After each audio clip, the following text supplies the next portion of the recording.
Now, Ariel Elkin is the one who starts behind her, and he's going to have a very tough mission, to be fair, to get into the top 30, because once you start at the back of the field, when it's as ultra competitive as this, you really have an uphill struggle. But if anyone's good at that, it's Ariel Elkin. Don't forget, he became the first ever driver from Israel to win an FIA karting event last year when he won the third and final round of the Academy Trophy. And ever since then, he's been riding the crest of the wave with VDK. He's got good strength and good support underneath him. Everyone in that team believes he can perform, and he has got good speed. So perhaps having a weekend where the pressure's off in a way, learning the hard way from the back of the field, might be the best possible preparation for a fortnight's time, because they don't have any pressure and expectation to get the results in. Elkin can study the data and learn, and then come back 2 weeks later and get the decent qualifying performance he deserves, and we might see him running towards the front. Lindblad, look, he's just pacing them as they come off the turn. Nikola Tsolov looking for a good start. I think he's made a better start. Away we go. He chops across. Lindblad's going to have the position through to the tighter line,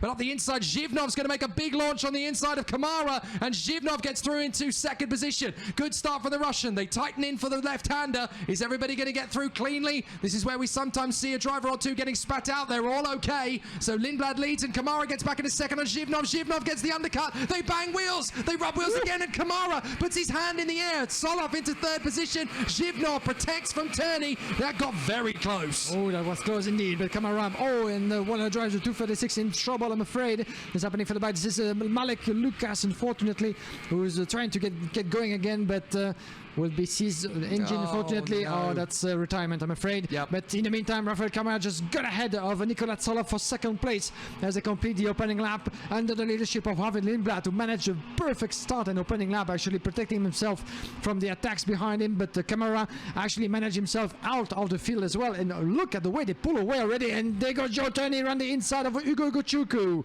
This is experience against youth, shall we say, with Turney getting ahead of Ugo Chuku for 5th place, and both gonna try to, of course, attack Nikola Tsolov up in 4th, with Kamara, as I was saying, making his way up to 2nd, Tsolov in 4th, in 3rd place on your screen, then 4th place for Joe Turney. Oh, Ugo Chuku trying to slide a little bit on his way, and then 3 to turn number 6, beautifully made for Ugo Chuku. Then he's gonna have to, of course, defend himself against Tuka Taponen, Pedro Hilbrand on a better, way better pace than we've seen him so far this weekend. That was a big slide from Ugo Chuku, where he looked like he was in the world of outlaws for a moment. Goodness me. Manages to get the kart stopped for the inside line, but Lindblad is your leader. Rafael Chavez Kamara in front of Nikola Tsolov, and then you've got Joe Turney in front of Ugo Chukwu, and then Tuka Tarpanen lining up in 6th position in front of Pedro Hilbrand. Welcome back to the front, Pedro. It's been a tough one. What's that banging on the side pod there for the 281? Don't see that too often, but a little bit of a gesture there from James Wharton as he tries to work his way up the straight. And James Wharton just banging the side pod at speed. You've got to be careful doing that kind of thing as he battles away there with a 252 of Ruben Moya. Oh, and they come together a little bit there. So Wharton gets spat out. He's definitely got something wrong with the kart there by the look of it. That's the second time he's leant down on the right side of the kart to adjust something. So James Wharton definitely in some kind of trouble. He's tumbling down the order. He hasn't got raw speed. So James Wharton in the Paralymp definitely in trouble. Almost 3 laps in, and Joe Turney on your screen. There's still some trouble. Yeah, he's going slowly. Something definitely wrong. Some smoke out of the engine. That's going to be retirement, I'm afraid, for James Wharton. He's going back. No, he keeps on going, actually. He's going to try to make this race through. Well, I suppose from this point of view, he's got to learn what the problem is, and they've got to try and work around it for 2 weeks' time so that they can get on top of it. So from James Wharton's point of view, this is now an extended test session, but they may as well gather the data. If he's not going to win this time, he could win 2 weeks from now when it's the European Championship. So they may as well keep him out there if they can, because they will learn so much. And they do say you learn more from losing a race than you do from winning it. Here's the battle in the midfield. A lot of drivers trying to get an interesting maneuver in the final reckoning. This is where the big banzai maneuvers come from in the midfield as they try and work their way further forward. There is Ugo Chukwu in front of that's Lindblad being caught by Kamara. Here we go again, ding ding, just like the first heat. Back in the lead, 4 laps in, and watch out, because from almost more than 6 tenths, the gap just went down to 4 tenths of a second, a bit more between Lindblad and Rafael Kamara, the Brazilian on your screen, the fastest on track, 53.6 T, so that's going to be very close. Then further back, we have Nikola Tsolov being chased at the moment by Joe Turney, and there goes Joe Turney around the inside of turn number 5. Beautifully made, Joe Turney on Nikola Tsolov, going a position up to 5th. And Joe Tony, don't let yourself fooled by the classification, because that's not what the classification looks like. A bit of a problem for Joe Tony in terms of transponder, because it's shown in the lead. It's not the case. This is still Arvid Lindblad very much in front of Rafael Camara. It's going to be updated in a second, but the move is done by Joe Turney. On your screen is Hugo Gochukwu with a 2:45 behind him of Tuka Taponen. The young Finnish is going to try to line himself up in front of the young American, and the gap keeps on decreasing between Camara and Lindblad. There's not many drivers who can tame the Bulgarian lion, and Joe Turney doing a great job of it for third position. We got yellow flags at the final sector, so we've lost someone from the fray. I think it is Ruben Moya who's gone. Ruben Moya off the circuit then in the closing sector of the race, so that's a big problem for Ruben Moya. He seems to be off the kart, so yellow flags down at the final section. There is Ruben Moya, and his kart has come to a stop. We saw him battling in the mid phase of the race, and now Ruben Moya sadly is a spectator at the side of the road. CRG with a stronger lineup in 2021, but certainly no better fortunes than we saw from them last season, for the moment at least. Lindblad and Camara still dueling, as Gochukwu is still under pressure from Tarpanen, but the two drivers have closed up on Nicolas Solov. Here goes Tarpanen on the inside line, dives for Gochukwu, gets the place, and they've got Pedro Hilbrand, former world champion from back in 2016, closing up on them. You don't want Pedro Hilbrand on your tail. He will not give you an inch. Yeah, there he goes. Pedro Hilbrand very close to Gochukwu, the Spanish driver, the former OK World Champion back in 2016, back in contention. That's his best run so far this weekend. And there he goes. This is Tuka Taponen on Nicolas Solov, and as well Pedro Hilbrand doing the same in the same corner. So both Taponen and Hilbrand upper positions. Taponen up to 4th in front of Solov, and Pedro Hilbrand up to 6th in front of Gochukwu. So beautifully made by the two of them as they make their way into turn number 9. Still very mixed and very tight group of drivers battling within the midfield, as Arvid Lindblad in the meantime, you don't see it yet, but is still under intense pressure from Rafael Camara. We're gonna get back to them in just a second, as we are getting near. This is 7 laps in, lap number 8, and Camara keeps on increasing the pace, 52.8, and still 2 little tenths between himself and Lindblad. And there goes Pedro Hilbrand on the charge as well in front of Solov. Yes, he's made another move. That's going to put the smile on Jordan Lennox-Lamb's face. I wonder if Solov has got a little problem developing, because he just seemed to bend over and surrender the corner with no pace at all going up towards turn 1. So I wonder if there's a slight difficulty developing with the Alonso kart that is there in 5th position. Ooh. Behind. Oh, and a little bit of a moment there for Solov, and now Gochukwu is going to make the dive on the inside line, and the door is left wide open again for Morgan Porter. He comes through as well, so big problems there. I wonder if Solov's got a small issue developing with the kart. It might be affecting performance there.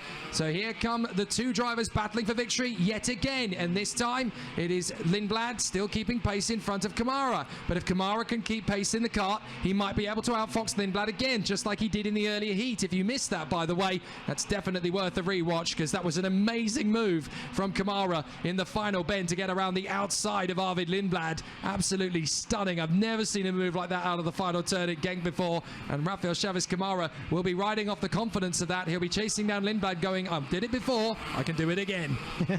Let's watch out, because for the back we have the good battle coming up as well between Joe Turney and Tuka Taponen, and this is a battle for the lead, and just a couple of tenths splitting indeed. Arvid Lindblad and Rafael Camara. We're gonna have an update on the classification on the left of your screen, but we're getting near the conclusion of this race.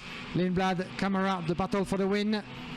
Further back, Joe Turney and Taponen split by just a couple of meters as well, 0.3 of a second. The gap doesn't increase that much, but doesn't extend either, so pretty much the same pace. And there goes a move on Pedro Hilbrand. Unfortunately, this is Morgan Porter. Oh, contact, and Porter is almost pushed outside of the track, but Hilbrand keeps the position again. And watch out, because further back Gochukwu might want to take advantage of the situation, and there goes Porter again, and they crosses the line. Beautifully made by Pedro Hilbrand. What a tussle. What did I tell you about Pedro Hilbrand? He will not give you an inch. He is absolutely back to his best again. Great to see Hilbrand absolutely on it like a car bonnet as he comes through to the left-hander once again. Morgan Porter and Hugo Gochukwu lining him up to try and make the overtake. Surely there must be a gap wide enough to get a kart in there, thinks Morgan Porter. Hilbrand keeps convincing him otherwise. Excellent racecraft between these two old hands of the game. Here we go. Porter dives in on Hilbrand. Hilbrand gets the switch back again. This time Porter jumps across Hilbrand. and again gets it back. Brilliant racecraft between these two. Marvellous stuff. Yeah, great momentum. And there goes Porter, a slight touch on the way to turn in. No, you and he don't. Goes, ooh, that was wide indeed. It's going to be like this until a checkered flag, that's for sure. And Hugo Chukwu might actually dive around the inside of those two if that gets actually any uglier than this is. But Pedro Hilbrand is going defensive, and Porter is going to try something else. This is He's one of gonna the go for jewels of the weekend. Look at this. Everywhere Porter makes a move to come through, Hilbrand is there. He just can't shake him off. And Hilbrand is trying to keep on top of this.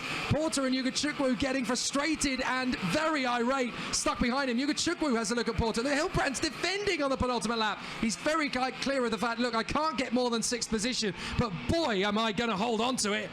Porter tries again. Hugo Chukwu going the long way round. I thought he was going to pull a Kamara then, and then they come on to the last lap.